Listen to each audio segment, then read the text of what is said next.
हमारी अमेजिंग आंखें इस खूबसूरत दुनिया को देखने में हमारी मदद करती हैं। लेकिन आओ आज देखते हैं कि हमारी आंखें कैसे दिखती हैं अंदर से। उसके पार्ट्स क्या क्या हैं और उनके फंक्शंस क्या क्या हैं। तो अगर मैं इस चेहरे को छुपा दूं तो तुम्हें आंख कुछ ऐसी दिखने वाली है, एक बॉल के शेप में, और इसे हम बुलाते हैं आई बॉल। अब अगर इसे मैं साइड से देखूं तो मुझे कुछ ऐसा दिखने वाला है आंख। हाँ, ये हो गया बॉल वाला पार्ट, ये हो गया कलर्ड वाला पार्ट, और इसके ऊपर आंख ये थोड़ी उभरी होती है बाहर के साइड में, थोड़ी कॉन्वेक्स शेप की होती है। अब मैंने इसे थोड़ा ट्रांसपेरेंट कर दिया है ताकि हम इसके अंदर की चीजें देख सकें। अब हम बात करते हैं इस कलर्ड वाले पोर्शन के बारे में। तो इसे हम बुलाते हैं आइरिस। तो जब भी तुम किसी की आंख के कलर के बारे में बात कर रहे हो ना, तो असल में तुम उसके आइरिस के कलर के बारे में बात कर रहे हो। अब अलग अलग लोगों की आइरिस की कलर अलग अलग होती है। अब ऐसा क्यों होता है यार? तो देखो, जब भी हमारी आंखों पे लाइट पड़ रही होती है, व्हाइट लाइट, तो ये जो आइरिस है ना, इसके अंदर एक पिगमेंट होता है जो कि लाइट की एक पर्टिकुलर कलर को रिफ्लेक्ट करता है। अब इस आइरिस का पिगमेंट ये ग्रीन कलर की लाइट को रिफ्लेक्ट करने वाला है, और इसलिए हमें ये आइरिस ये ग्रीन कलर की दिखती है। अब अलग अलग लोगों की आइरिस में जो पिगमेंट होता है ना, वो अलग अलग कलर की लाइट को रिफ्लेक्ट करता है। जैसे कि यहाँ देखो, मेरे दोस्त की आइरिस ये ब्राउन कलर की है, और ऐसा इसलिए क्योंकि इसकी आइरिस का पिगमेंट ये ब्राउन कलर को रिफ्लेक्ट कर रहा है, और इसलिए हमें ये ब्राउन कलर की दिख रही है। अब इस आइरिस के बीच में तुम्हें एक ब्लैक कलर का स्पॉट दिख रहा होगा। अब सभी की आंखों में ये स्पॉट ये कॉमन होता है, तो इसे हम बुलाते हैं प्यूपिल। अब उसे लिख लेते हैं। और ये एक छेद है, ये एक होल है जिसके थ्रू लाइट एंटर कर सकती है हमारी आंखों के अंदर। देखो, जो भी लाइट रेस आइरिस पे पड़ रही थी ना, वो या तो रिफ्लेक्ट हो जाएंगी या तो अब्सॉर्ब हो जाएंगी। लेकिन जो लाइट रेस इस ब्लैक स्पॉट पे, इस छेद पे पड़ेंगी ना, वो अंदर चली जाएंगी, कुछ ऐसे। और फिर ये अंदर जाके हमारी आंखों के अंदर इमेज बनाने वाली है बाहर की चीजों की, और इसी की मदद से हम बाहर की चीजों को देख पाते हैं। अब देखो, आइरिस का एक और इंपॉर्टेंट काम है कि वो इस छेद की साइज को कंट्रोल करता है, इस प्यूपिल की साइज को कंट्रोल करता है। देखो, जब बाहर दिन का टाइम हो रहा हो, दोपहर का टाइम मान लो, तो बहुत रोशनी होने वाली है, तो उस टाइम बहुत ही लाइट रेस तुम्हारी आंखों के ऊपर पड़ने वाले हैं। अब अगर बहुत सारी लाइट रेस तुम्हारी आंखों के अंदर एंटर कर गए, तो वो आंखों के सेल्स को बर्न कर सकते हैं, उन्हें डैमेज पहुंचा सकते हैं। तो इससे बचाने के लिए आइरिस दिन के टाइम ये प्यूपिल को छोटा कर देता है, कुछ ऐसे, ताकि कम लाइट रेस हमारी आंखों के अंदर जाएं और फिर भी हम अच्छे से देख पाए बाहर की चीजों को। लेकिन शाम के समय जब बाहर की रोशनी बहुत ही कम हो, तब तो हमें ज्यादा रोशनी चाहिए होती है बाहर की चीजों को देखने के लिए। तो उस टाइम आइरिस इस छेद को, इस प्यूपिल को बड़ा कर देता है, कुछ ऐसे, ताकि अब ज्यादा लाइट रेस हमारी आंखों के अंदर जाएं और हम बाहर की चीजों को क्लियरली देख पाएं। तो यानी कि हमारी आइरिस ये खिड़की पे लगे हुए पर्दे की तरह काम करती है। जब बाहर दोपहर का समय हो तो तुम पर्दे को ऑलमोस्ट पूरा क्लोज कर देते हो, ताकि बहुत ही कम लाइट रेस अंदर आ पाए। और जब शाम का समय हो तो तुम पर्दे को ऑलमोस्ट पूरा खोल देते हो, ताकि ज्यादा रोशनी अंदर आ पाए और तुम चीजों को देख पाओ। अब देखो, यही एक्सपेरिमेंट तुम खुद घर पे भी कर सकते हो। एक डार्क रूम में जाना और फिर शीशे के सामने खड़े होकर अपने प्यूपिल को देखना।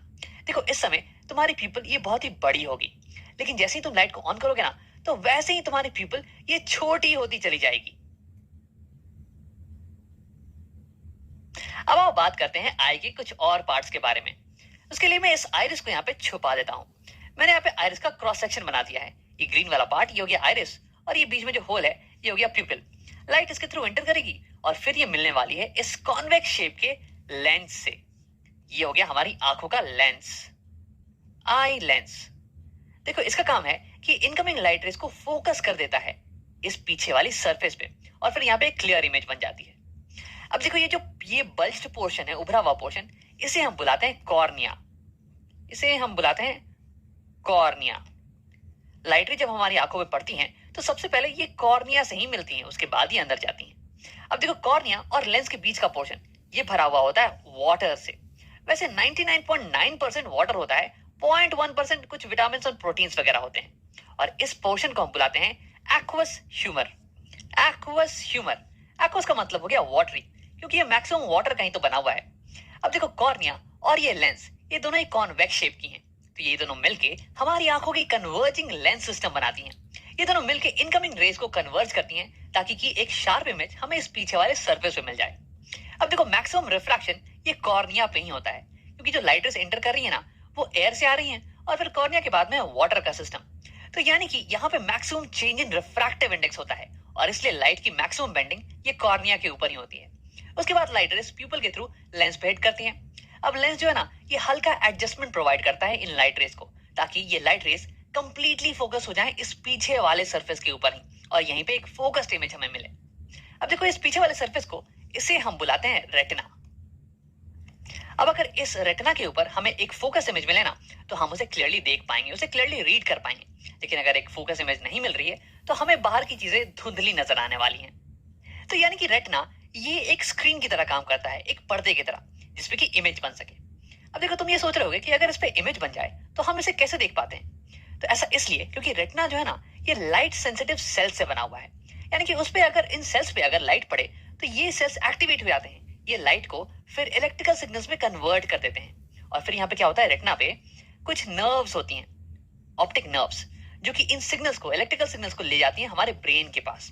और हमारा ब्रेन ये कंस्ट्रक्ट कर लेता है कि ये इमेज कैसी होने वाली है, और फिर हमें बताता है कि बाहर की दुनिया कैसी दिख रही है। तो इन नर्व्स को हम बुलाते हैं ऑप्टिक नर्व्स। और लिख लेते हैं यहाँ पे।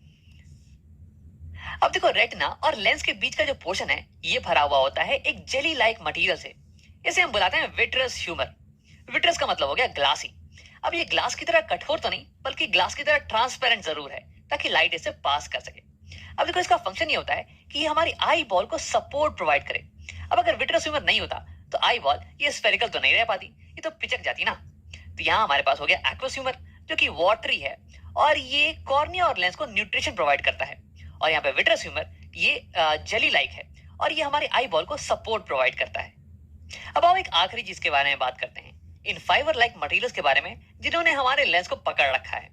इन्हें हम बुलाते हैं सीलरी मसल्स।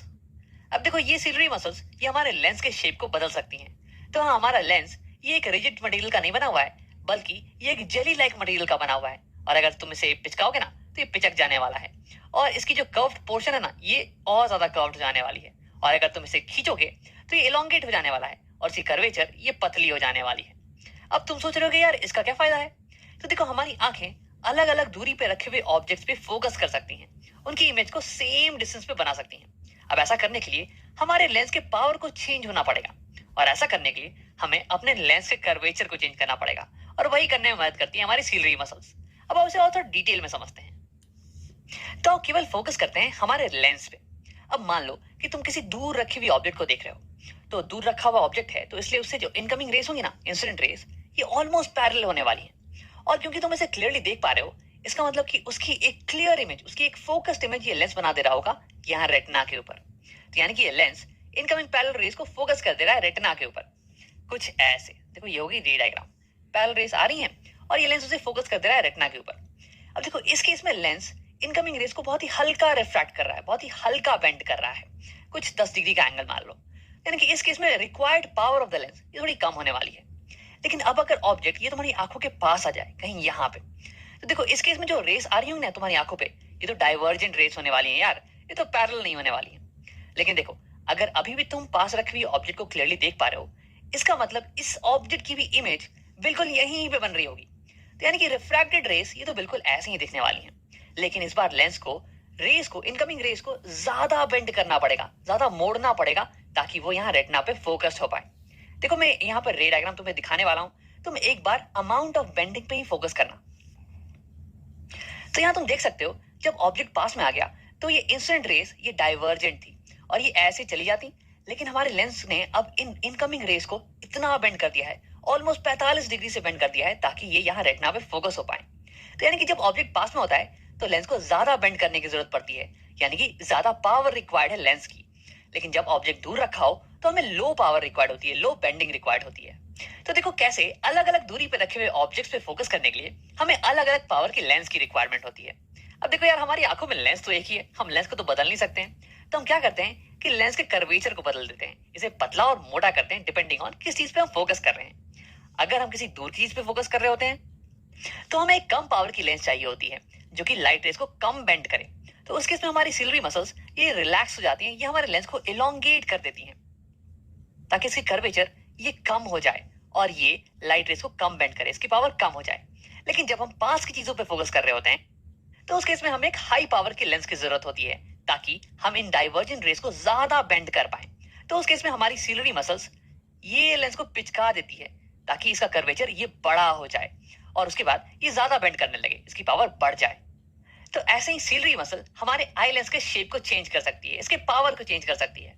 तो सिल्वरी मसल के इसी पावर को हम बोलते हैं पावर ऑफ एकोमोडेशन। अब देखो, आगे कुछ वीडियोस में हम इसके बारे में डिटेल में बात करने वाले हैं। तो अगर ये तुम्हें समझ में नहीं भी आया हो ना, तो घबराने की कोई बात नहीं है। आओ वीडियो को यहीं पे खत्म करते हैं और इसे समराइज कर लेते हैं। तो इस वीडियो में हमने आई के अलग अलग पार्ट्स और उनके फंक्शंस के बारे में पढ़ा। सबसे पहले लाइट जब हमारे आंखों में पड़ती है तो वो टच करती है कॉर्निया को। देखो कॉर्निया ये आंख के ऊपर ये उभरा हुआ पार्ट होता है और यहीं पे लाइट रे का मैक्सिमम रिफ्रैक्शन होता है, मैक्सिमम बेंडिंग, क्योंकि यहीं पे मैक्सिमम मीडियम में चेंज आ रहा है। अब उसके बाद लाइट जाती है एक्वस ह्यूमर में।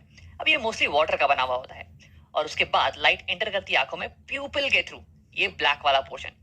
और इस ब्लैक वाले पोर्शन के साइज को कंट्रोल करता है आइरिस। आइरिस हो गया आंखों का कलर्ड वाला पोर्शन। अब इसके बाद लाइट रेस पास करती है लेंस के थ्रू। देखो लेंस का काम होता है लाइट रेस को फाइन एडजस्टमेंट प्रोवाइड करना ताकि इमेज एग्जैक्टली रेटिना के ऊपर ही बन जाए। अब इसमें इसकी मदद करती है सिलरी मसल्स जो कि इसके शेप को चेंज कर सकती हैं और इसलिए इसके पावर को भी चेंज कर सकती हैं। अब इसके बाद लाइट रेस पास करती है विट्रस ह्यूमर के थ्रू। ये विट्रस ह्यूमर ये आई बॉल के शेप को मेंटेन करके रखता है। अब इसके बाद लाइट रेस इमेज बना देती है हमारी रेटिना के ऊपर। रेटिना एक स्क्रीन की तरह काम करता है जिसपे कि इमेज जब बने तो हम उसे क्लियरली देख पाते हैं। देखो रेटिना बना होता है बहुत ही लाइट सेंसिटिव सेल से जिन्हें हम कहते हैं रॉड्स एंड कोन सेल। जब लाइट इन पे पड़ती है तो ये एक्टिवेट हो जाते हैं और ये लाइट को कन्वर्ट कर देते हैं इलेक्ट्रिकल सिग्नल्स में और ये सिग्नल ऑप्टिकल नर्व्स के थ्रू हमारे ब्रेन तक पहुंच जाते हैं और फिर हम बाहर की दुनिया को देख पाते हैं।